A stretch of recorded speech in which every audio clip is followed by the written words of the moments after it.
Welcome back to the COVID-19 Crisis Investing webinar series. I'm Robert Helms, host of the Real Estate Guys radio program. With me, our co-host and financial strategist, Russell Gray. Hey, Robert. This series is designed to give you kind of the what's up now and what's coming down the road so you can make the right decisions.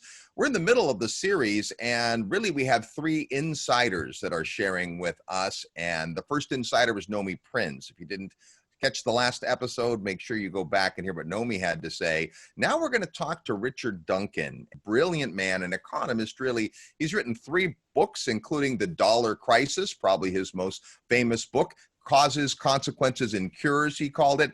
And he forecast the global economic crisis of 2008 with pretty good accuracy, I would say. His background is he's worked as a consultant for the IMF. He's worked for the World Bank in Washington, D.C. He's worked on investment strategy, worked with capital raising companies. And so he's got a really rounded perspective. Yeah, I think, there's a lot of talk right now about wokeness, and it has to do nothing to do with, economics. But there's a lot of people who woke up to the idea that our economic system had some fundamental flaws. And as we dig in, we're experiencing that. Richard wrote his book in the early 2000s, and the dollar had some fundamental problems going all the way back to 1971. So if you're new to all of this, it can seem a little overwhelming. The good news is it's like a slow motion train wreck. The bad news is we're at the tail end, perhaps, of a experiment in the way the monetary system has worked, and some of its flaws and some of its weaknesses are beginning to manifest in a very big way. So Richard was on the front end of exposing that and educating people about that. And so it's great to visit with him. He looks at things from the big picture, but he also looks at things from the global picture. He's not just embedded in the United States and the Federal Reserve and our economic system, even though we're the dominant force in the world, but he really looks at it from a global perspective. So we thought it was very, very important to bring Richard into the conversation. We know lots of people are watching from all over the world this series, and that's Richard as well. Today, he's joining us from Thailand. Up next, it's Richard Duncan. Well, we are super excited to have our next guest with us. We first met Richard Duncan over 10 years ago at an event put on by Robert Kiyosaki. It was called Gold versus the US Dollar, and it was fascinating to learn from this gentleman. Since then, we've had him on the radio show a few times. But we don't see him very often because he lives on the other side of the world. He is an equity analyst, an investment strategist, an author. Let's say hello to Richard Duncan. Hey, Richard. Hey. Thanks for having me on. Nice to see you. Well, it's good to see you. And I guess the first thing is, how is COVID-19 and sheltering in place, all that working for you in Thailand? Well, so there's good news from Thailand. The virus seems to be dying out here. We've been in the low single digits for new cases for more than a week now. And in total in Thailand, there have only been 3,300 cases. And that's truly miraculous, because back in January, at the peak of the virus in China, Thailand literally had somewhere around 1 million Chinese tourists in Thailand. So you would have thought it would have exploded and everyone here would have it by now. But it has spread very slowly. And I think, I could be entirely wrong, but I believe it's because Thailand is hot and sunny and humid. And so I believe that offers good reason for hope that when the summer really hits the Northern Hemisphere, this will die down there as well. So the news is good here. Excellent. Well, of course, a big premise of this entire discussion we're having is there is the whole health and physicality side and sheltering and social distancing that everyone's dealing with. But not only have people contracted the coronavirus, but so is the economy. And you've been speaking to that quite a bit. So maybe big picture on that. One of the things you've mentioned is just the tremendous dip in GDP, which seems obvious when you look at unemployment and so forth, but paint the big picture for us where you can kind of explain what's happened in light of coronavirus in the world economy. Okay, well, so since Asia was hit by this virus before the US was, it was pretty clear that it was going to come your way.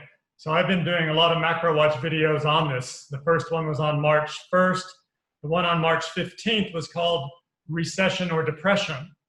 And that was before people were calling this a depression. But my point in that video, and there have been 4 or 5 more on the subject since then, but the point of the recession or depression video was the thing that's going to determine whether this is just a recession or a full-fledged 1930 style depression is going to be the speed and the magnitude of the government's fiscal and monetary policy response, because the economy is in complete free fall. The Atlanta Fed, they have an economic model that they call GDP Now, and they're forecasting in this model that the economy is going to contract by 42% in the second quarter, negative 42% GDP.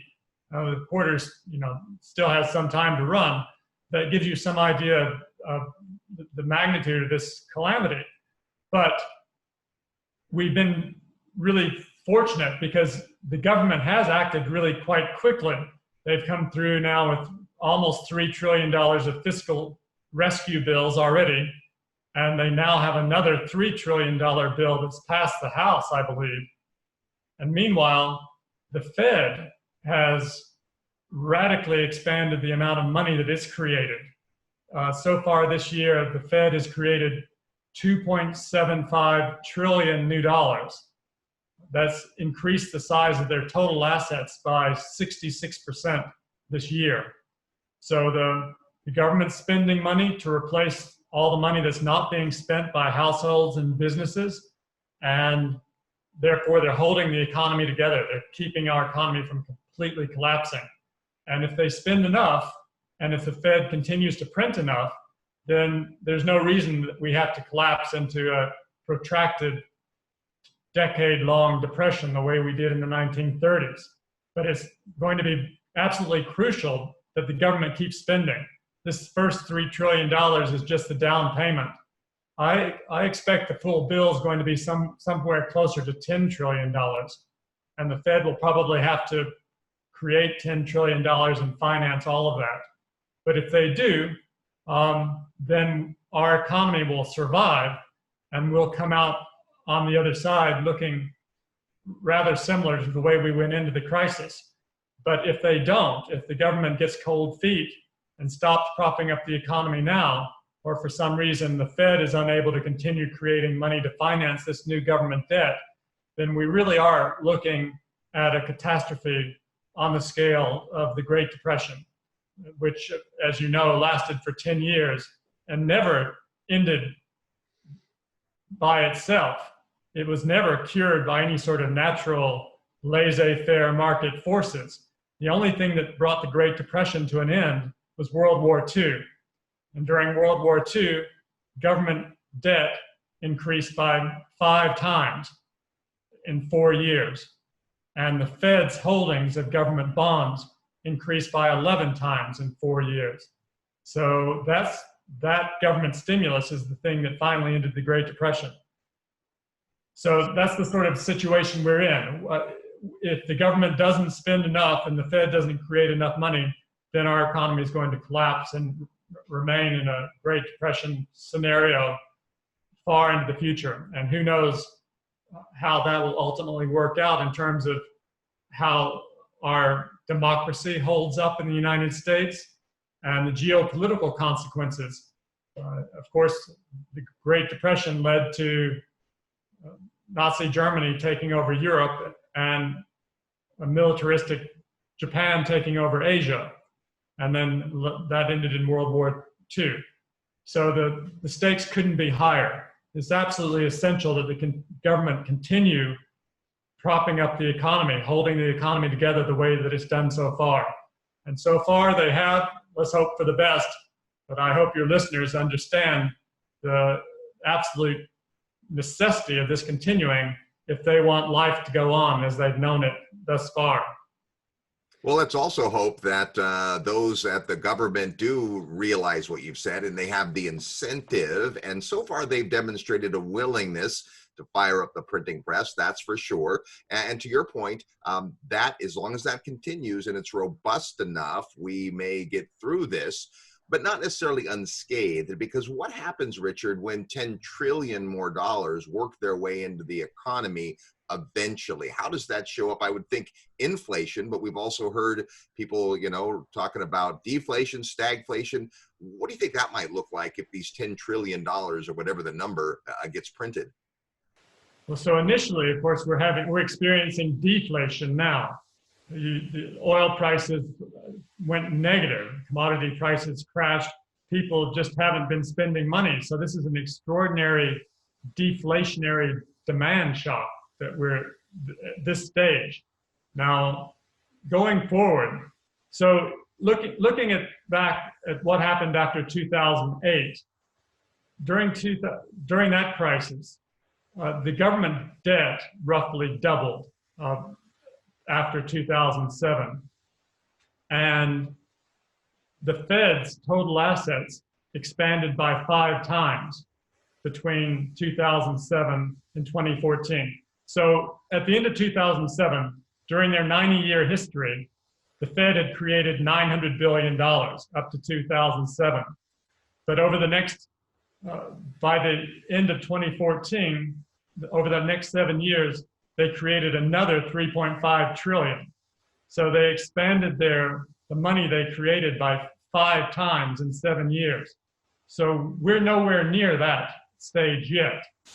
That time, all of that expansion of government debt and that extraordinary expansion of the Fed's money printing, that didn't cause inflation at the consumer price level.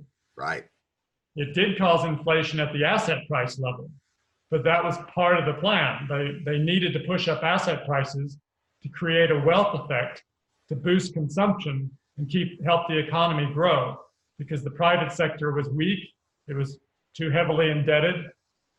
The private sector couldn't take on more debt and spend as they had been doing in the years leading up to 2008. And so the asset price inflation was part of the plan. And it worked. We didn't collapse into a Great Depression then. In 1930, when all the debt from the 1920s couldn't be repaid, the government didn't know what to do, and they didn't do very much. They didn't stimulate the economy with very large budget deficits. The Fed didn't create extraordinary large amounts of money because it couldn't, because back then, all the money the Fed created had to be backed by gold. And they just simply didn't have enough gold to create money on the scale that the Fed can do now. Now the Fed doesn't have to have any gold backing for the dollars that it creates. So it's free to create limitless amounts of dollars to help finance a massive expansion of government debt. So looking ahead, based on the experience of the crisis of 2008, is by no means certain that we are going to move into a period of significant inflation at the consumer price level. The biggest factor, I think, is not going to be how much money the Fed creates. It's going to be whether or not globalization breaks down. Globalization is the main thing that's been driving down the inflation rate going back to the early 1980s. Starting in the 1980s, the US started running very large trade deficits for the first time ever. Before that, when we were on the Bretton Woods system, or our gold standard, the trade between countries had to balance, because if the US had a big trade deficit, it would have to pay with its gold. And it would quickly run out of gold, and so it could no longer buy things from other countries. But once we no longer back dollars with gold, then the US discovered it could run very large trade deficits with other countries. And so by buying things from other countries with very low wages, that meant that the government could have much larger budget deficits than ever before, and that the Fed could create much more paper money to stimulate the economy than ever before, without causing domestic bottlenecks in the United States, without leading to full employment in the US and wage price inflation and full industrial capacity utilization at all the automobile plants and steel factories, pushing up the cost of goods in the United States. Instead, we could buy things from factories in China where the young women working there were making $5 a day. And we had a global workforce numbering in the billions rather than a domestic workforce in the hundreds of millions. And so this has been extraordinarily deflationary for the last, starting in the 1980s. And that's why the inflation rate has come down all the time. And that's why interest rates have come down all that time. And that's why we didn't get a big boost in consumer price inflation, despite the doubling of the government's debt after 2008 and quintupling of the Fed's balance sheet after 2008. So as long as globalization survives, then we're probably not going to see very significant rates of inflation at the consumer price level, although we may see property prices go higher and stock prices go higher as a result of the new money creation and the government spending. But so the question is, will globalization break down?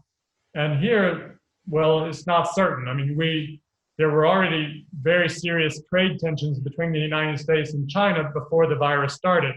And now things have become very, very much worse between the two countries.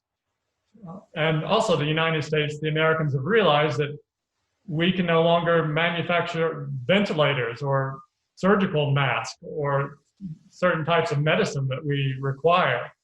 So, of course, a certain amount of that manufacturing is going to be brought back to the United States, and that's a good thing. But it's hard to tell to what extent globalization is going to be reversed. If things go really terribly wrong and globalization breaks down entirely, and we stop buying things from countries with low-cost labor and start trying to manufacture everything in the US again, then we will move back into a period of high rates of inflation like in the 1970s, double-digit inflation or worse, exacerbated by all the paper money creation by the Fed in recent years and in the years immediately ahead to fight this crisis.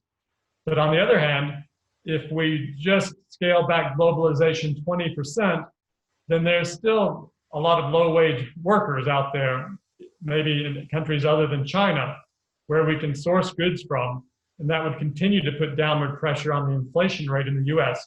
So rather than having a closed domestic economy, the way we did up until the early 1980s, because of the Bretton Woods regime, we're now living in a completely different economic environment where there are literally billions of people. In fact, 2 billion people in the world live on less than $3 a day. And I'm sure most of them would be quite quick to take a job offering $10 a day. So this is a completely different economic environment that actually creates new opportunities for the United States that have never existed previously. Because in the past, the government couldn't get away with trillion-dollar budget deficits. This year, the budget deficit it's going to be just mind-bogglingly large. And the Fed is going to create the money to pay for it. That's never been possible before. If they had tried that before, globalization, we would have had hyperinflation. But in this new economic environment, well, it seems like they can get away with it. They did after 2008. And so they very well may get away with it again. I think there's a good chance that they will. Well, one of the things we appreciate about you, Richard, is you're not just U.S. centric. You do look at the bigger picture, the global kind of picture of things. And, you know, we started paying attention to China 7 or 8 years ago based on the fact that they were buying a lot of U.S. debt and were concerned that the devaluation of the dollar would have an effect on them. And of course, the whole idea of oil settling in dollars and, you know, China and Russia working together to try to settle those types of transactions outside the US dollar. There's been that move. There's certainly been talk of a gold-backed yuan as a way to, you know, differentiate, but still the dollar today, the reserve currency. When you came out with the dollar crisis, you made a bunch of predictions, many of which have been very true. There's very few folks who really called the 2008 downturn, but you had a lot to say about that. What does that look like now? What does that picture look like moving forward in terms of the dollar and maybe the dollar's status? Well, so there really is no alternative to the dollar standard. The reason the dollar is the global reserve currency above all else is because the US has such a large trade deficit. For instance, with China, I'm not sure what the statistics will look like this year, but in recent years, China's trade surplus with the United States has been more than $1 billion every day. So we're in the range of $400 billion trade surplus. And what that means is China sells its goods in the United States, it gets paid in dollars, it takes those dollars back to China, and then it has a few choices. It can burn them, it can bury them under the Great Wall, or it can buy dollar-denominated assets with them like treasury bonds. Now, some people might say, well, they could do something else. They could buy some euros. Well, that's true, they could buy euros, but then whoever they bought the euros from, those people would have those dollars. Right. And they would have to buy US Treasury bonds with them. So the reason the dollar is the reserve currency is because we have such a big trade deficit with so many other countries. And as long as China wants to keep selling things to the US and have that surplus with the US, it's going to get more and more dollars every year, every day. And it's going to have to take those dollars and invest them in government bonds or something more risky. And that's not going to change. There's nothing they can do about it as long as they want to keep selling things in the United States. And they have to, because their economy entirely depends on it. Now, Richard, you talk a lot about creditism, which is maybe not a term people are used to, but it's a great concept. We'll have you kind of talk about that. And then how do we see that working with banking? We've seen a big change in people's need to walk into a bank and transact, right? Technology has helped with that. We've certainly seen in the last downturn, a lot of banks in the US got wiped out completely. But the last time we saw a big stimulus like this after the housing crisis of 2008, the word was the money made it to the banks, but didn't all make it further than that. And as you pointed out eloquently, that we didn't see consumer prices really go up, but we did see asset prices. And of course, real estate investors very interested in that. What's the future of banking look like? Is that going to change in any way that you see? Well, so you asked about creditism. Creditism, I think, is a term that I coined. And what I mean by that is I believe that over the last many decades, our economic system has evolved from capitalism into creditism. Now, the difference between capitalism and creditism is what drives them. Under capitalism, that system was driven, economic growth there was driven by saving and investment. Businessmen would invest, some of them would make a profit, they would save that profit and accumulate capital. That's why they called it capitalism, and reinvest that capital. And that's how the process worked. It was pretty slow and difficult, but that's how capitalism worked. But that's not how our system works anymore. Now the growth driver for our system has been credit creation and consumption, and more credit creation and more consumption. And that's replaced saving and investment. So I think creditism is a more appropriate name for our system than capitalism, because credit is the key to making the economy grow. And looking back to the early 1950s, anytime that credit grew by less than 2%, the US went into recession. So that's credit adjusted for inflation. Take the credit growth minus the inflation rate, that's credit adjusted for inflation. Every time it grew by less than 2%, then the economy went into recession, and the economy didn't recover until we had another big surge of credit growth. So that happened 8 times between 1952 and 2007. Now, since 2007, credit, first it contracted, not terribly, but some, and that's when the economy almost went into a depression. But then the government jumped in and expanded its debt by more than doubled its debt. And that government debt, the total credit is equal to total debt. So you can talk about it in terms of credit or debt. So if you think about it, it's all the debt in the country: government debt, household sector debt, corporate debt, financial sector debt, all the debt. Yeah. The debt has to grow by at least 2% or we go into recession. Well, so now we've hit a point. So after 2008, it recovered, and it was just growing just right at the 2% level, but that wasn't enough really to make the economy grow. So the Fed jumped in and gave the economy a supplement by driving up asset prices through very, very low interest rates for many long years and quantitative easing. And that pushed up the wealth of the household sector double between 2009 and 2019. By the end of 2019, the wealth of the American households had climbed to $120 trillion, twice as much as it had been in 2009. And that new wealth, nearly $60 trillion of wealth, drove the economy. And so that's how the government directed the economy and prevented the depression after 2008.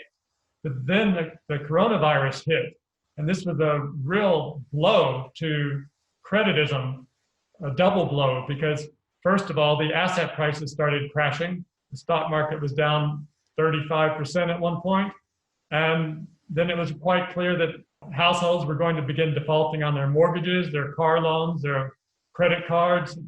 Small and medium-sized businesses were going to go bankrupt, and large corporations were going to go bankrupt. And this was going to occur on such an enormous scale that all the banks were certain to fail.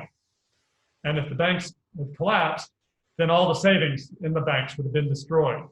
So this would have been a recipe for a greater depression. And so this was a real life-threatening blow, double blow to creditism, to our economic system survival. And so far, the government has managed to keep creditism alive by expanding U.S. debt by an extra $3 trillion over the last few months. And the Fed's created a similar amount of money over the last few months. They're going to have to continue doing this. And so you ask about the banks. Well, everyone, the banks giving them a lot of confidence they don't deserve fully. Their tier one capital at best was roughly 10% of their total assets. So that means their assets are their loans and their investments. So it only would take 10% of their loans to default before all their capital would be destroyed.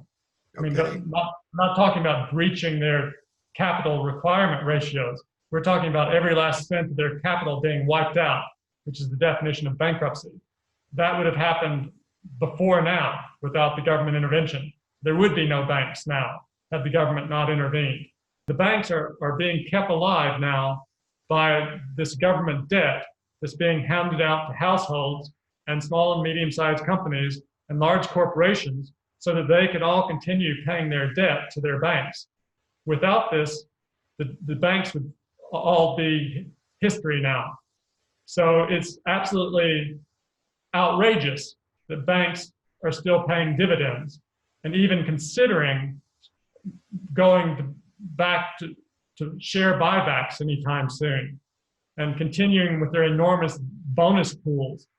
No, the banks need to be forced to acknowledge that they have only survived because of the massive government debt U.S. taxpayers have taken on. That's kept them alive. Therefore, we need to reassess the future of banking in terms of no more share buybacks, no more dividends for far into the future, and very significantly higher tax rates, in my opinion. We've radically cut the taxes on corporations and banks. Last year, U.S. corporations paid a lower tax rate relative to GDP than at any time since 1934. And so now that these companies are only surviving thanks to the intervention of the government, which they often criticize, and they often, almost always, demand lower tax rates. Now, I don't think a 50% tax rate on the banks would be unjust in any way going forward, so that they can repay the American taxpayers the money that the taxpayers have given them that have kept them alive. All right. Well, speaking of banks and of debts, the other thing real estate investors are always concerned with is the availability of credit so that they can purchase real estate with leverage, and interest rates. Oh my gosh, right? All-time lows. Is there a scenario under which interest rates can be raised, would be raised, or do you think we're going to see this low interest rate environment for the foreseeable future? I think we're going to see a very low interest rate environment for the foreseeable future. In the olden days, back when dollars were backed by gold, there was only a certain amount of money. So it was the demand for money that determined interest rates. If the government wanted to borrow a lot of money and spend a lot of money and had a large budget deficit, that increased demand pushed up interest rates because there was only a limited amount of money. But that's not the world we live in anymore. Now we live in a world where the Fed can expand the supply of money as much as it wants. And so now it's no longer just the demand for money that determines interest rates. It's the intersection. It's where the demand and the supply for money meet. And this can be entirely controlled now by the Fed. And so, for example, for instance, if the government has a $10 trillion budget deficit and has to borrow $10 trillion, then if the Fed wants interest rates to go down, the Fed can create $11 trillion and buy $11 trillion of government bonds and push up their price and push down their yields. On the other hand, if the Fed wants interest rates to go higher, they can only print $9 trillion of money and buy $9 trillion of bonds. And then that extra demand from the government that's not met by the Fed will push up interest rates. And if the Fed wants to hold interest rates exactly where they are, then it prints $10 trillion and buys all the new government bonds. So we're in a world now of yield curve control, where the central bank can control the interest rate at any level that it chooses, just like Japan has been doing now for years. In Japan, the government's debt before this crisis, was roughly almost 250% of GDP. And interest rates, the government could borrow money for 10 years on the 10-year Japanese government bond for 0%. So that's the sort of environment we're in. Interest rates will be where the Fed decides it's best that they be, because it controls them entirely. The problem would be if we start to see significant rates of inflation at the consumer price level. The Fed could still hold the interest rates at zero, but then people would lose, in real terms, people would lose money as the inflation eroded away their savings. And people would not be happy about that. So that would pose a problem. The Fed would have a hard time holding interest rates at zero if the inflation rate's 5%. And it would be probably, I would think, impossible if inflation moved up to 10%, then they certainly, interest rates would have to be not too far below. So inflation is the key, and globalization is the key as to whether we'll have inflation or not how much money the Fed prints. Hey, Richard, you talk about interest rates, and the concern that I hear out there as far as all of the debt that's in the world, and I understand the concept that in a credit-based system, you have to continually expand the credit. There's two concerns. Number one is, can you continually expand the ability to service the credit? And a factor of that is the interest rate. If interest rates rise, it has the inverse effect on the bond prices. They go down. And with all kinds of, hypothecated bonds out there, margin calls, cash crunch, do rising interest rates trigger a financial crisis? Significantly higher interest rates would cause real problems for the economy because the economy is so highly leveraged. Not so much for the government, in my opinion. The government can always pay its debts as long as it can print its money and tax its citizens.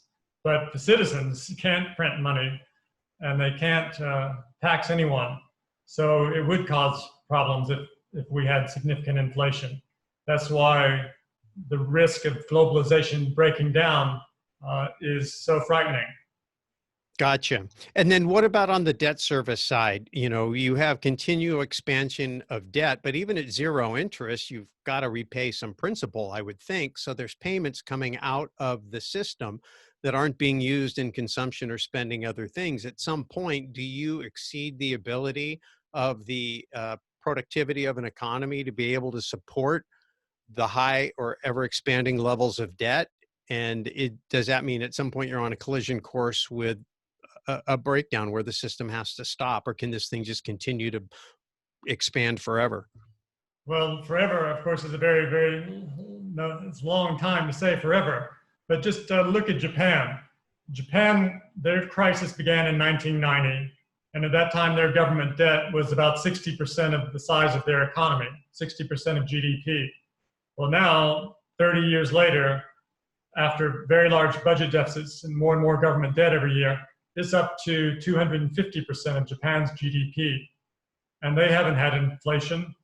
As I mentioned, they can borrow money for 0%, and they've maintained their lifestyle at a very high level, rather than collapsing into a Great Depression.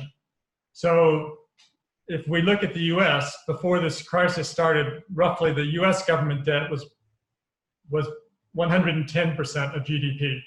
Just to make things a bit arithmetically more simple, let's say it's 100% of GDP. Well, the GDP, let's call it $20 trillion. So that would suggest the US government could borrow an extra $20 trillion before it hit 200% government debt to GDP. And of course, if the government borrowed that much money and spent that much money, say over a 10-year period, the economy would grow by 5%, would grow by probably between 5 and 10% every year. So we would never get to 200% government debt to GDP.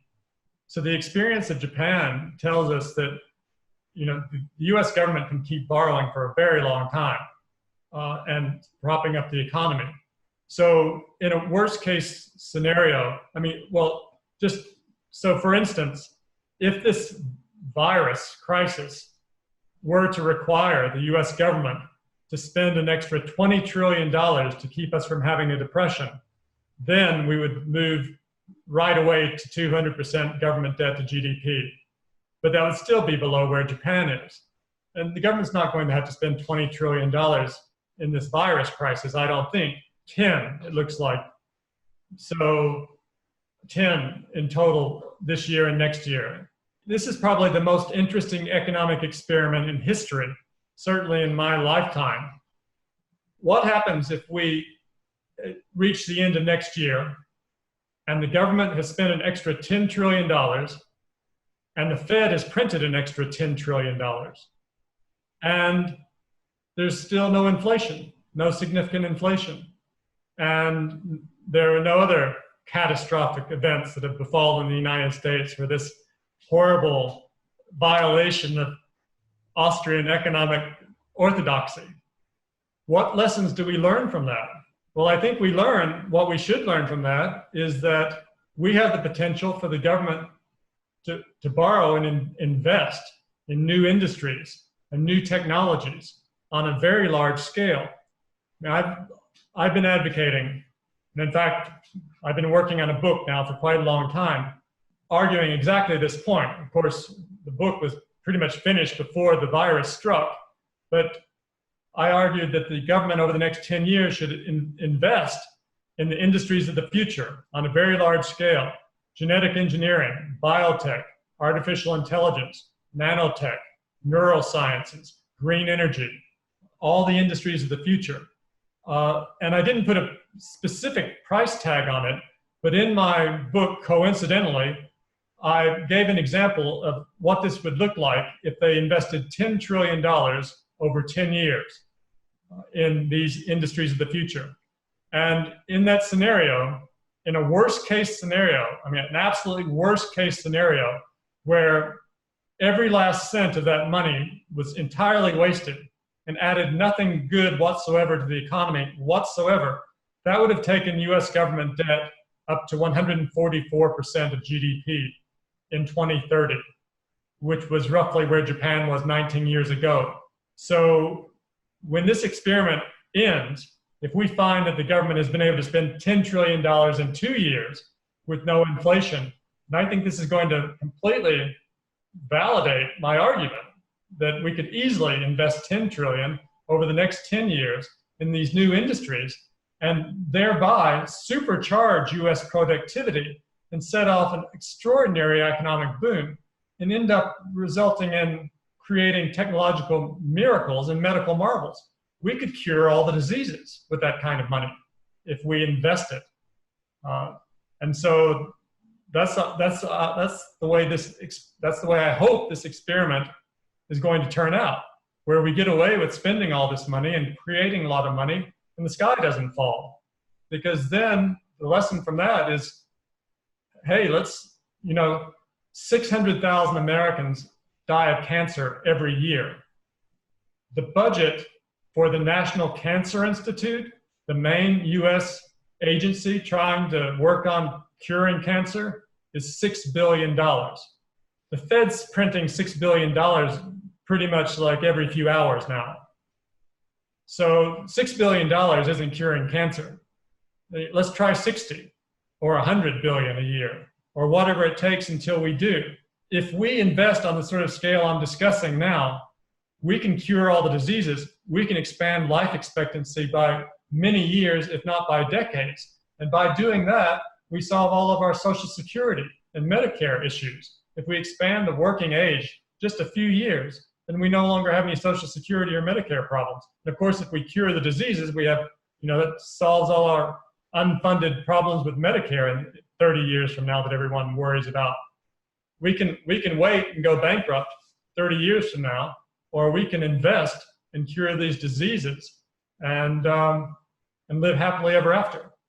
So I think this is an extraordinary experiment, and hopefully it's going to prove what we're capable of doing in this new economic environment that combines creditism, paper money creation, and globalization in an economic environment that's never existed before, and creates unprecedented opportunities for the United States government to borrow and invest, and not only supercharge the economy and make everyone much more wealthy and healthy, but also guarantee US national security, because we're about to be overtaken by China. Last year, China invested more in research and development than the United States did, more in R&D. And of course, they rolled out 5G last year. We're not even in the 5G race. If these current trends continue, by the end of this decade, China is going to be investing 40% more every year than the US in R&D. And if China wins the AI race, the way they have won the 5G race, they're going to own this century, and they're going to own us and everyone else on the planet. And maybe they're going to be kind sovereign masters, but maybe they're not going to be. I prefer having the United States continue to be the dominant superpower. And if we invest in this scale, we can be. We can lock in another American century. So that's what I hope we learn when this enormous amount of government spending and paper money creation to fight this virus comes to an end. Well, thanks so much for that. Before we let you out of here, your video newsletter is amazing. You've been doing this the last several years. It's called Macro Watch, and you put together some great content and some different perspectives. And tell us about Macro Watch. Yeah, so thanks. So actually, Macro Watch now has been going on for 6.5 years. Every couple of weeks, I upload a new video, and it is essentially me making a PowerPoint presentation with lots of charts describing something important happening in the global economy and how that's likely to affect property prices, the stock market, interest rates, commodities, and currencies. And so subscribers to Macro Watch will receive one new video every 2 weeks or so, but they will also have immediate access to all the Macro Watch archives, which have well over 50 hours of videos now discussing everything important that's happened in the global economy for the last 6.5 years. And the archives also include four courses. One is called How the Economy Really Works, now that we are in creditism rather than capitalism, because the rules have entirely changed now. And another is called Capitalism in Crisis. One is called China's Economic Crisis. And then the most recent one is on monetary policy, because monetary policy now has become the most powerful policy tool for the government. So I hope your listeners will check out my website. It's richardduncaneconomics.com. It's richardduncaneconomics.com. And if they'd like to subscribe, if they use the discount coupon code CASH they can subscribe to Macro Watch for a 50% discount. So hit the subscribe button. You'll be prompted for a coupon code. Use cash, 50% off. And at the very least, you can sign up for my free blog there and check out things like books I recommend and read the free blogs. All right, great stuff, and certainly appreciate that discount to the listeners. So to get all that information, really easy, just send an email to macrowatch@realestateguysradio.com or go to Richard's site and enter the keyword cash. Hey, this has been fascinating. Really appreciate your time today. There's Richard Duncan. We'll hear more from Richard in the panel at the end, but for now, thank you, sir, for your incredible wisdom and for sharing it with us today. Well, thanks. It's been a pleasure talking with you. Let's do this again sometime. Well, now you see why we wanted to get Richard Duncan as part of the webinar series. My goodness, he has a wealth of knowledge, and sometimes he has different perspectives and ideas than other folks.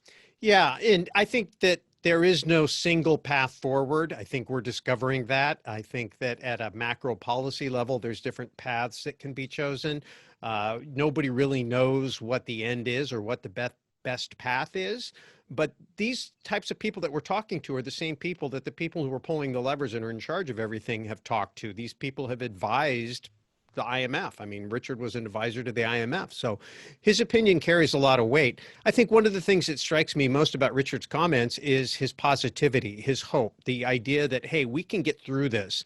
Now, you may or may not agree with his methodology or how he wants to get there, but the point is he sees a path forward.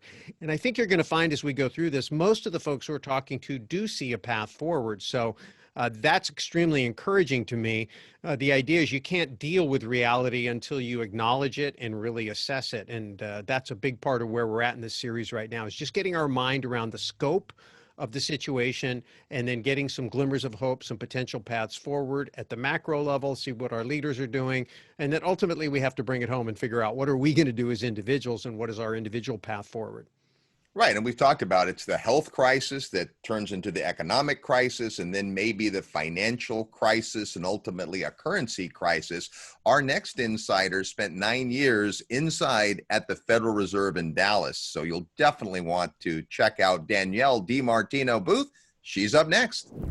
Hey everyone, thanks for watching. Before you go, 3 things. Number 1, click the subscribe button, because when we have more subscribers, it makes it easier for us to attract better guests to share great content with you.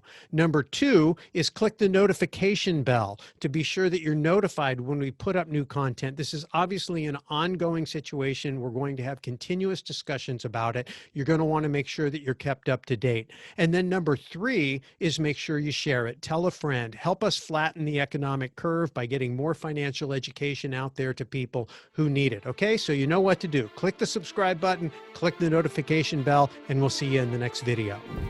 Systems break, and suddenly your family, friends, and neighbors are distracted with Wall Street stock indexes and Washington political pandering. Many are unaware and unprepared. Like COVID-19, ignorance of looming financial perils is also a disease, and the system is fragile. But you can help. Financial education is the vaccine. Share this free video series while there's still time.